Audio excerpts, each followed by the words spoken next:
Hello, hello, hello. How is everyone out there? Oh my goodness. Hello, Heather. How are you? I'm fine. How are you doing, Michael? I'm well. And where are you Good. from? What country, city, state? I'm trying to think Where are of you where I want to today? be from today. Let's see. Okay. Today, I am from the state of confusion. Yes, I know it Yeah, well. I I've been know it doing a well. lot of video editing lately, so we'll talk about that, I think, as we Yeah, go. we will. Oh, yeah, we will. Hey, listen, this is awesome. This is like an annual show, and this is the triannual or whatever. There you go. Look at there. Go for it, Gord. There you go. Another Canadian, Ron Brown Right, says. There that's you go. right. Nice. I love it. Excellent. So, We are Michael, looking forward to this. Yes, go ahead. Go ahead. Fire away. well, I didn't mean to interrupt what you were going to say. No, You go can ahead. you can finish what you're going to say. I just don't want you to jump right into the intro. That's all. It's like, I'm not. I'm not. all right, all right. I was going to say you and I are both video editors, yeah? Yes. Yes, I Okay. would say yes. So Oh, I sorry. would call My myself screen's going a crazy. that's all right. We'll just ignore you. I would call Okay. myself a basic user. Like any Mhm. tricks that I use in my videos, I Mhm. pretty much learned them from you. Okay. What would you consider yourself in video editing? You know, I love to do help videos, so but I also love to do videos. So I would say I know a lot about it, but not everything. I mean, and I probably don't use the tools the way they should be used. You know what I'm saying? So Well, that's probably true, but that's your mantra and everything. So that part doesn't matter. But we both use the same editing suite. Have you? I true. mean, we both use Camtasia. We do. Camtasia. Camtasia. And they just came out with some major They did. changes, which They did. you and I both upgraded to because I they're know. pretty awesome Incredible. changes. Yeah. There's two of them We- that hopefully we talk about today because I am so excited about this. But anyway. Well, Yeah, I mean, the best part is we have ourselves somebody who knows what they're talking about when it comes to those changes that have happened to Camtasia 2021, right? Yes, thank goodness. Thank goodness. I swear. Because it's so funny because I should probably, he should be my consultant for certain things because I always reach out, Gord, how do you do this? So without further ado, let's go ahead and introduce him and get him up on screen. Gord Isman. Hello, young man. Good afternoon. It's so nice to be here. Thanks. How I are love you? being with you guys. I'm doing great. Fantastic. I'm great. And I was just thinking about that comment you just made, that you reach out to me when you have something you can't figure out. Meanwhile, the one core thing that you've been trying to solve, we haven't got an answer back from TechSmith yet. There is that. There is that. That's for sure. Yeah. Hey, yeah. Hit the like button, as Mike says there. Thank you, Mike. Appreciate you. Yeah, no, 100%. But that's okay. You know what? That's all right. At least I know that I have an in.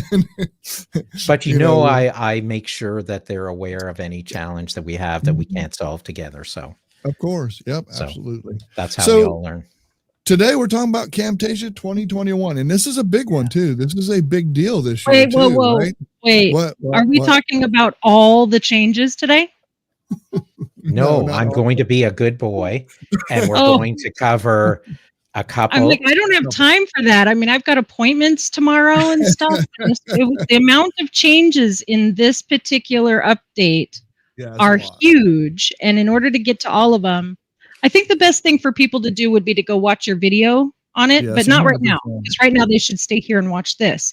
But when they're done, they should go. And if they're wondering, they can do that through the links in the YouTube video. We've got that down in the description. But for now, hold on to your seats. Gord's going to tell us about.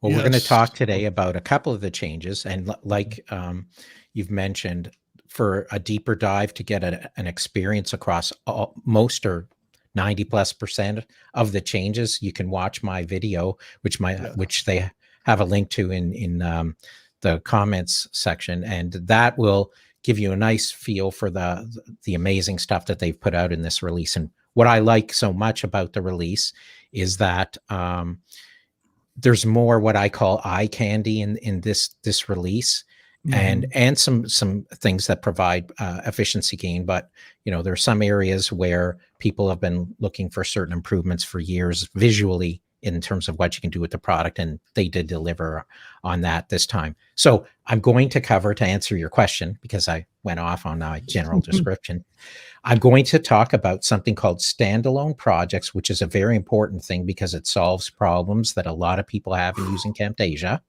Thank goodness. The second one I'm going to talk about is something called the emphasize audio effect, or traditionally known as audio ducking. Yeah. And love it. If Heather allows, because I haven't abused the time, we'll look at a few other visual eye candy things, like what are 𝐒𝐡𝐨𝐰𝐬, something called a Lottie file, which adds some really cool graphics capabilities and transitions. So all right, this is awesome. Sort of an I'm so overview. excited. Okay, that's so awesome. Excited. Fantastic. So to start with, I'm going to talk about the standalone projects. And if you can share the screen now, Michael, that would be helpful. Absolutely. Mm-hmm. All right. So traditionally, I would use a file structure for my projects, but I would have many subfolders, and I'd manage it because I often have so many different things going in. I'll have a folder on B-roll. I'll have a folder on my T-Rec or the narration recordings. I'll have a folder for my graphics and images.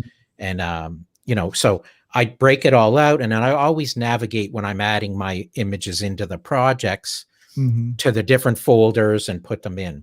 But here's the thing. A lot of people, whether they use multiple folders like I have with an organized structure, and by the way, I talk about those principles on my channel. There's some videos on project management for Camtasia. But a lot of people that aren't seasoned or used to more of a great, or don't have a greater understanding of the file structure and how things work, they can pull their assets from anywhere. So let's say you go into something like iStock Photos and you download, and it goes into your documents folder, and you may not move them from there because you just freshly grabbed them and you're on the go. You may have video clips that you downloaded and put them in some other folder. And then all of a sudden, when you go to use them in your Camtasia project, you added them through the import button, and you went and found them wherever they were on your computer, and you worked on your project, and you finished your work, saved it, generated your video. But then you went back in the next time and realized, oh my God, it says my image is gone, or this video file has disappeared. Go load and go find it. What people, I'm telling you, Gord, they need to rename this to the Heather solution, because this is you're describing exactly what it's like when I edit. So this answers all of that. Yeah. Well, I find a lot of people, especially when they're new to the product, they aren't aware of that, what they're actually doing, because they're so focused on working on the project that they're not thinking about where they got the stuff from to pull it together. So what they did is they came up with something now in Camtasia 2021 called the standalone project. And what it allows you to do is it actually creates a folder, and then underneath the folder are all the files that you end up using in your project, including what are called the TSC proj files, which are the ones for the recordings you do inside Camtasia. Like, remember, when you use the recorder, you have the choice of either letting Camtasia save it where it does by default, or if you use the options in the recorder, you can actually designate a file folder and manage that, which is what I used to do. I'd manage right where I wanted to put it in the subfolder for narration recordings or audio. So now you don't need to think about any of that. When you use the project, what's called the standalone project option, when you go to save the project, which I'm going to show you how to do in a second, it creates a folder. So I'm just going to show you here. I have on screen what are, these are, believe it or not, all projects, but they were what I used to create my Camtasia 2021 release review. So if each one of these happens to be a folder, and inside the folder, so this is my final assembly. So I'm going to open that up. See, all my assets are in here. Here's a T-Rec file. Here's all the video clips and images, right? It's all organized. But no matter where I would have chosen those things from, it put them automatically in this folder. One big folder. underneath, right? So yeah. So and I'm going to show you how you do that, and it's this simple. You go into Camtasia. So if I'm in Camtasia here, and I go to File, when you save for the first time, you'll get prompted. But in this case, because I have a project up, I'm going to go Save As. See down here in the bottom right, it says Create Standalone Project. Nice. Oh, awesome. So even though it says TSC Proj right here, like you'll see in the file name, it's actually creating a folder with that name, because these are actually folders. So I'm going to create this and call it version 2 so that we can see how this happens. Okay, it's 2. And then I'm going to just click enter. Right now it's doing its work. Okay. And now if I come back to my file folders, okay, where's the file? Where did I save it? Hold on here. I was not looking to see where you saved it. My bad. Yeah, maybe I was a bad boy. Hold on. Let me go in here. Well, while you're looking for that, John asked a question. Sure. This was a great question. Are they copies of the originals stored in the folder, in the project folder? Are they copies or the originals? They are copies. So the originals can be wherever they are. They're copies. Yes. So if and you may even put the originals in that folder once you've created the project, but you would still have to import, bring it in, but it's saved all there, right? So so now we come here. Eileen. Hi, Miss Eileen. Hey, thank you, Miss Eileen. I miss you. I haven't seen you in a while. I haven't been around. So I'm trying to see, here's Final Assembly Project 2, right? So it's there. So let me just go to the files that was in the Save As, sorry. So in here, thank you. I think it was Final Assembly. The numbers are. That's all right. We get the idea. We get the point. Yeah. So when it saved it, though, it saved everything that was on your timeline, right? It doesn't save what's in your media per se. It saves what was on your timeline, right? That's correct. So give me 2 seconds here. I don't know what I'm doing wrong. And Russ would actually. So here's the thing. So I had a version 1. See, everything's in here. This is a different file, separate tutorial. Here's version 2. So it's all the same stuff. As soon as I saved it again, it saved it off again. So you don't have to manage the files is the point I'm making. And it creates a folder with subfolders. The thing that was similar to this before, you would, how you'd export a project? This is how I'd correct the problem of people's lost files. I'd say export in Camtasia. I'd tell them to go file, right? And you would go down to export your zip project. And then that would pull a zip file together. No matter where the files were, it brings it into an organized zip file project. And then you reload it, and you're reloading it to a folder, and you've just brought everything back together. That was a way of fixing the problem, right? Right. The Heather problem. But now you can, by design, save it properly. So here's another thing that I really like about this standalone project. And you let me know, Gord, if this is accurate or not. But Michael and I like to collaborate on a lot of things, and anytime we can collaborate on things, I get really excited. And to me, the standalone project said collaboration will be easy because I can save that file like you just showed us. I can save that, which is actually a folder with all of the files saved into that folder, on the drive file that folder that he and I share. Google and Drive. Then he could go Google Drive, correct? I'm sorry, I didn't say that. In the Google Drive folder, and then he could go in and finish my project for me and put all of his bells and whistles in it, and he has all of my assets, right? That's correct, because it's driven now from the folder level, not that's how we're doing anything around that. So that will save that mess from happening, and that's one of the reasons why they did it as well, to improve sharing and collaboration. Beautiful. Okay. So awesome. Sorry about me drawing a blank there on my file structure. That's all right. Finding the second file. I forgot which one I cloned. John agrees. I do like this. That's pretty cool. Now we're going to move. If there aren't any other questions, we'll move on to the second item, which was the emphasize audio. Okay. We'll go to that. Hang on just a second. There we go. Now we're there. Okay. So before. Well, first of all, audio ducking is the concept of when you put a narration over music or sound effects or a combination of music and sound effects, you always want to drop the volume of the music and sound effects or whatever combination of music. You could have multiple tracks of music, right? And so you want that stuff to all lower down in volume while you play your voice in that track. So here on screen, I'm showing, is it on screen, Michael? Mm-hmm. It is. Okay. Yes, absolutely. So on screen here in the middle, I'm just going to draw, because before we used to use these audio points. Do you see how I'm working here, editing, and I drop the volume down in the middle and I'm tweaking what's called a ramp in and a ramp out so that I drop the volume while the narration track is playing. So you play with that around and then, you're testing it a few times, right? So you know what I mean? Are you guys familiar with that? Have you tried that? Yeah. Doing that before, yeah, right? So on the bottom, so just for the dummy in the house, that's me. On the bottom, in the picture above, I see wavelengths. On the bottom is your music, right? That's my music, and above that is your talking. That's correct. I should have mentioned that. Okay. That's a very good point.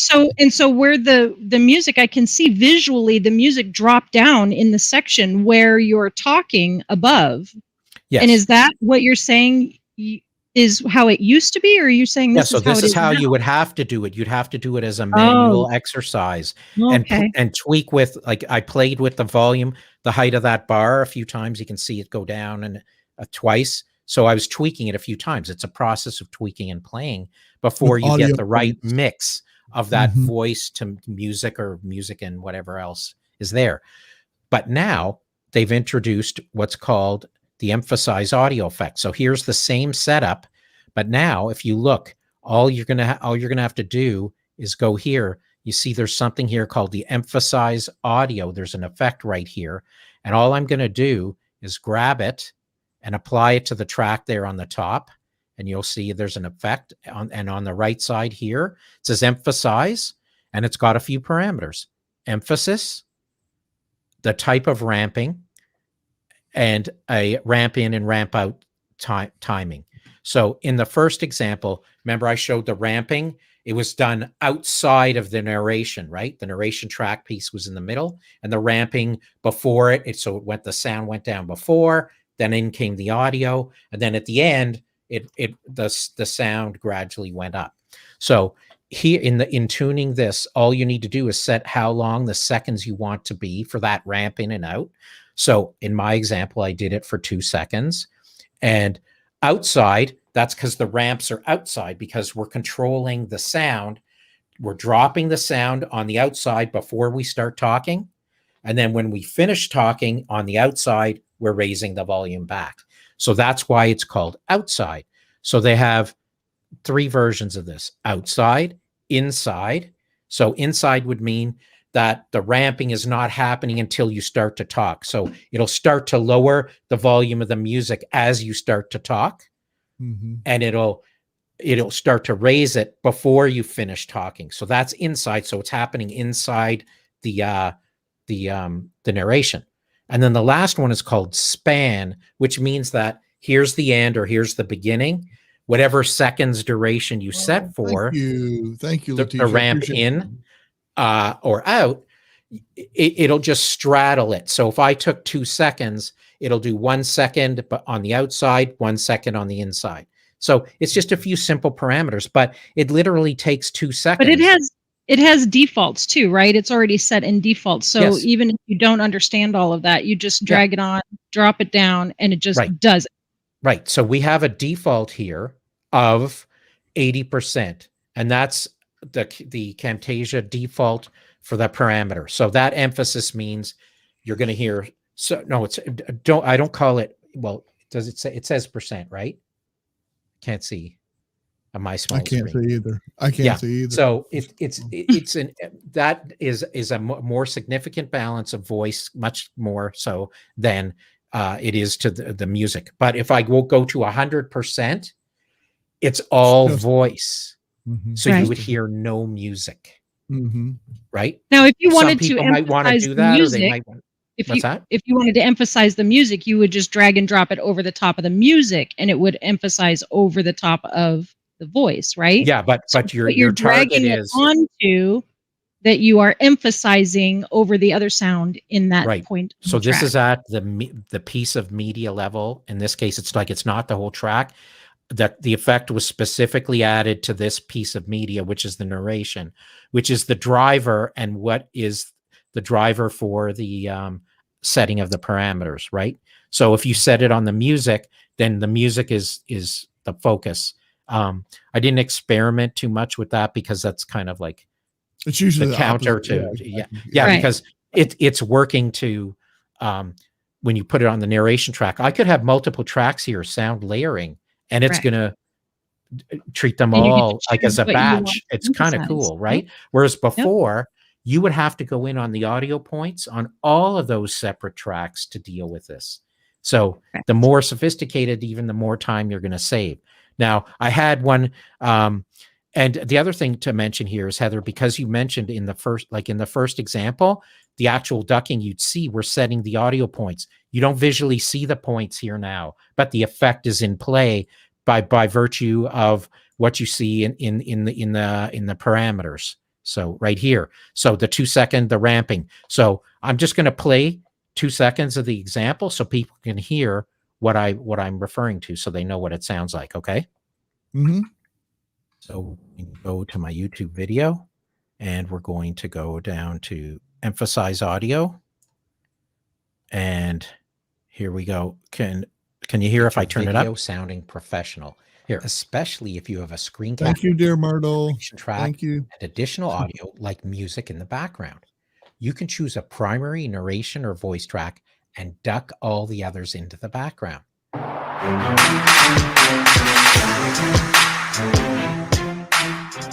My life is flowing into a place where I can choose to live my life totally my way, rather than as a reflection of someone else's idea of how I should live.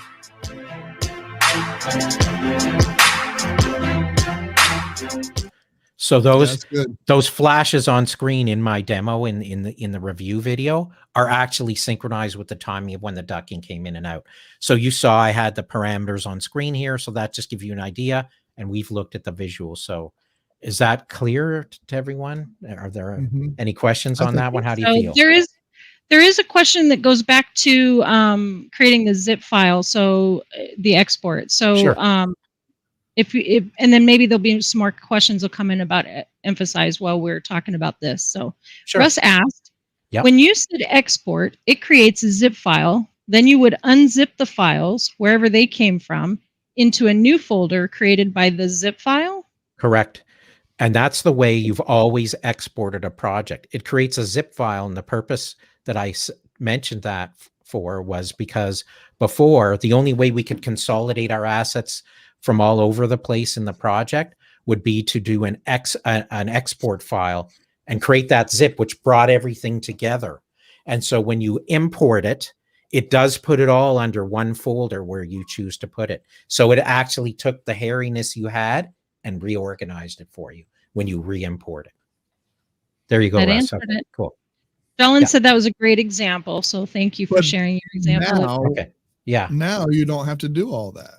That's right. What's nice about this. Yeah, so this is the thing. It's by default, you won't run into that trouble, right? But for the people like me who may decide, because in this video here alone, I mean, I had, a gazillion files for B-roll, right? So now I'm looking at a one folder that's a big ocean, but that's maybe not typical. And I think what people need to do is do what makes them comfortable, the simplest way to do it and get the results that they want, right? Great advice. So someone like me, I may need the B-roll folder. I may create some subfolders because I have 30 B-roll clips and I want it in a folder so it's not noise with my T-Rec files, which are my narrations, so that when I go and grab things, it's all organized for me because there's so much.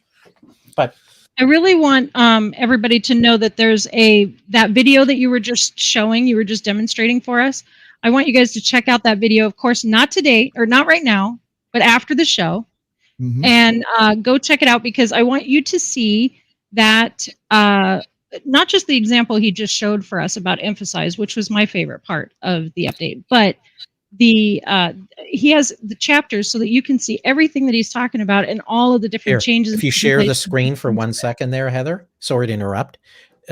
See here, it's all arranged in nice chapters. You can just go to any effect and click. There's about 20 items in here. So there's a lot. Yep. This is Gord's YouTube channel right there to go and check them out. Okay.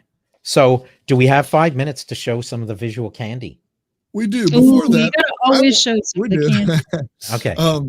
I just wanted to share also, you have a free ebook out there. Oh yeah. For better videos from home. All of these are listed that we're putting up here on either on screen or in the comments is also in the description. So if you're watching this in the replay, you're not watching this live, all of that will be in the description, everything. I recommend any of this and all of this, I'll be honest with you, because it really is very useful and you're going to learn a lot. I mean, I like the detail you take whenever you're doing it too, Gord. It makes it so much easier and nicer to be able to put that out there and people can listen and take it in. Yep. Okay. All right. So let's go. So the next feature I wanted to talk about was transitions, and I'm just going to mute the sound in the video.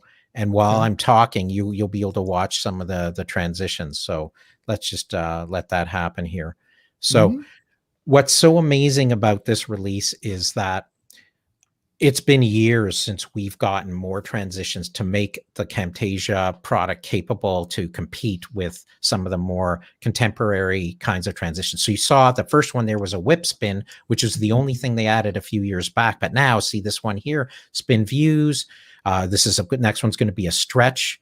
So you know, you're used to seeing these on some of utilized in some of the other editors or in a lot of YouTube videos, some of these kinds of effects. Well, they added 90 plus, even though their advertising says just 75 plus, they actually added over 90 by the time the release actually came out.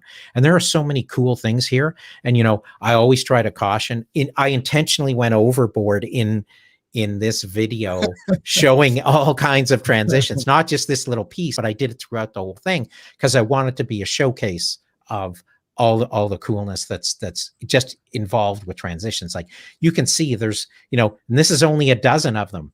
Okay. That I've gone through to share. So that's one piece. And to me, that alone, for people that have been starving for transitions and having more glitz that they can add, it's because people use transitions a lot, even though most of the time it's just certain kinds of fade transitions, which is more typical. And especially cinematically, you don't use 500 kinds of transitions. The fade's like the most used thing. But if you're going to do stuff and it makes sense and there's motion, you know, I'm going to do a video another time that kind of talks about, well, what kind of transition should I be applying, you know, with this clip? I'm going from here to here. Do I need a whip spin to go from Heather to Michael, or should it be something more subtle? You know what I mean? Like just thinking about the practicality. I wanted to ask you a question about this because I've seen some like almost branded, like it's a branded thing that they use certain transitions in their videos. Does that make sense what I'm saying? Okay.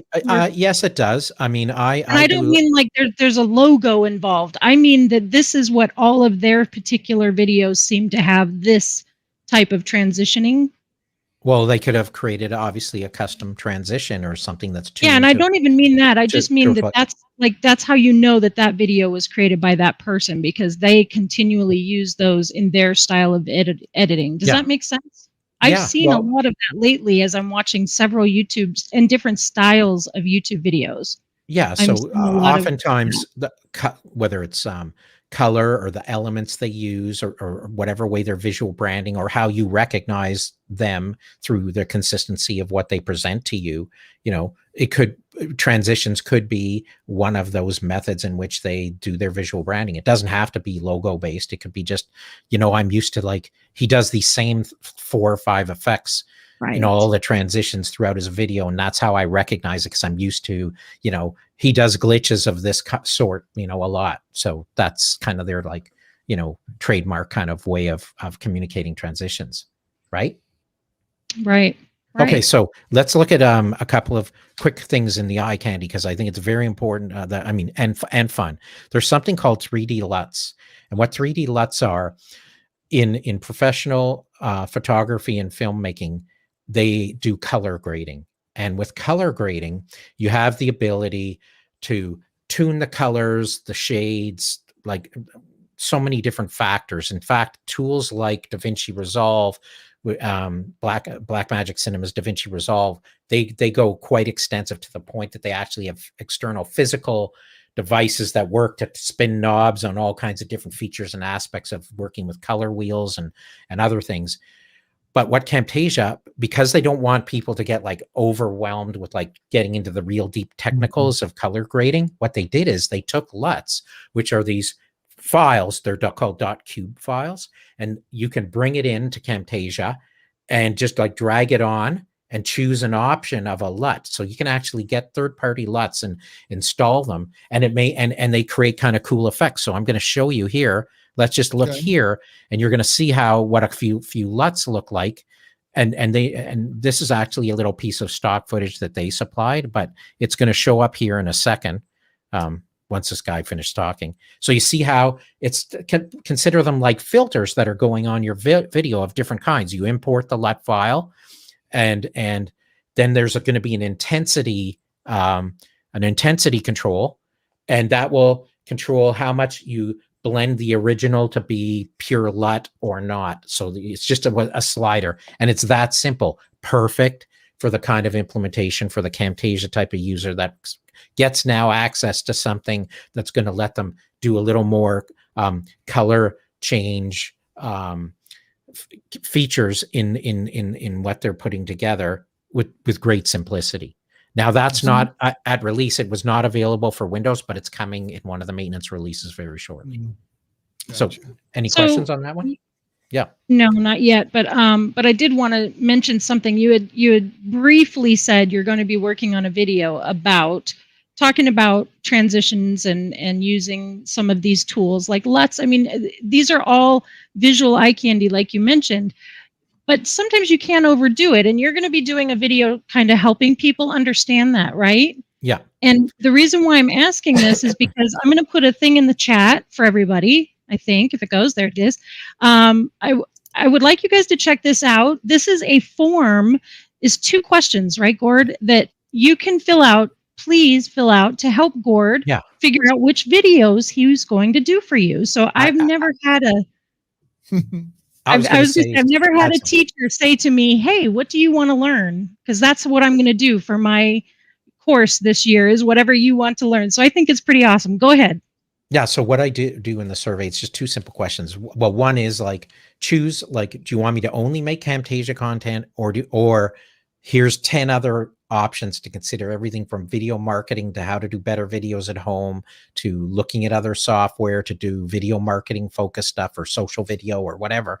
So I put a whole cross section, and you can just check off the things that appeal to you. And if you want to add any comments, because a lot of people over time, they'll write stuff in a comment and they'll say, can you do a video about this or a video about that? And I'm going, I want to hear from the people. And I haven't in the past done a lot of engagement like you guys do, which is going to change now in 2021, now that I'm healthy again. So yeah, I'd appreciate it if anybody would fill that out. It just helps me see more clearly how I can serve. Absolutely. I got to share this. Mert says, okay, I'm updating my Camtasia. Thanks, Gord. Okay, cool. Okay. Use his, we have our link in there, don't we, too, Michael? Do you want to? That's right. That? We do. Okay. Geeks on Tour are asking, can you show corner rounding? And I think you do show that in that video that we talked about, right? Yeah, I do. So in fact, check out that video. Yeah. Check out that video for all these details. Because today we are talking about specific things. Yep. She's a community member. It's right after transition. Go ahead. No, we're not going to show them. No, I'm just saying it's right after transitions in the video. So community members, we do have. Yeah, I'm just showing you that it is there. backstage pass, and then we're going to be talking to Gord a little bit afterwards. Okay. He's going to show you all the things that we are trying really hard to keep him from showing you right now. Okay, so the last thing that I wanted to show is something called Lottie files, and I am going to that point in here just for a second, because to me this is really cool, because there's a lot of amazing professional animators out there and people that create things in products like After Effects, and there's an export file format called a JSON file. And when you bring a JSON file, think about it, it's just like, remember a year or two ago, they brought in what are called PDF, PDF graphics. You could bring in PDF graphic files. Heather, you know all about that. I don't know if you use that feature yet, but you can bring in PDF vector files. And now you have something called Lottie files, which is an animation file format. And I just going to play a couple of seconds here. Look at how incredible some of these graphics are. And some of them are in transparent graphics, and just a lot of contemporary stuff too. So they're called Lottie files, and look just like, you know, how cool would it be to have overlays of, you know, graphics that are done like this that you see in a lot of marketing videos and things like that. You know, now you can bring these into your Camtasia videos at will. And these are all like on transparent backgrounds. And this thing right here was, I'm just going to stop it there for a sec. Oops, I guess we lost it. Medium. There we go. This, I'm just trying to get back a frame or two. Okay, just, well, as soon as I press the play button, it loses context. But there's you can see it there faintly. At the top, there's a site called lottiefiles.com. And there's another one called Drawer, as in, you know, pulling and opening a drawer in a chest, drawer.design.